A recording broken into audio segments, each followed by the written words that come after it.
இந்த பெரிய போட்டை பிடிச்சி ஒரு ஐலாண்டுக்கு போனோம். இந்த ஐலாண்டில் இப்படி ஃபுட் ஸ்ட்ரீட் இருக்கும், வீடு இருக்கும், ஸ்கூல் இருக்கும், பேங்க் இருக்கும், பீச் இருக்கும், ஏன் ஒரு கஃபே கூட இருக்கும்.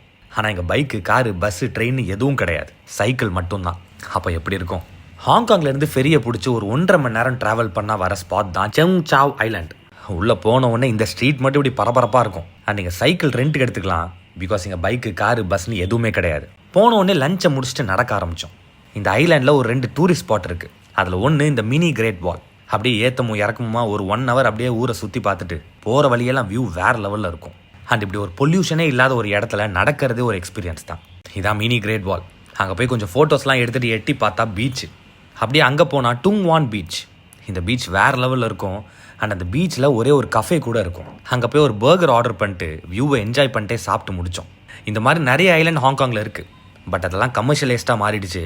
பட் இது ரொம்ப பீஸ்ஃபுல்லாக, அங்கே இருக்கிற மக்களும் சரி, இடமும் சரி, நீங்கள் விசிட் பண்ணி பார்த்தா தான் உங்களுக்கு ஃபீல் ஆகும். அப்படியே கீழே இறங்கும்போது இந்த பாட்டி கடையிலேருந்து ஒரு பூ கேக், இதை சாப்பிட்டு ரிட்டர்ன் வரும்போது ஃபாஸ்ட் ஃபெரி. இது கொஞ்சம் ரேட் அதிகம், பட் 35 minutes மின்னல் வேகத்தில் ஹாங்காங் வந்துட்டோம். And that was my day 2 in Hong Kong.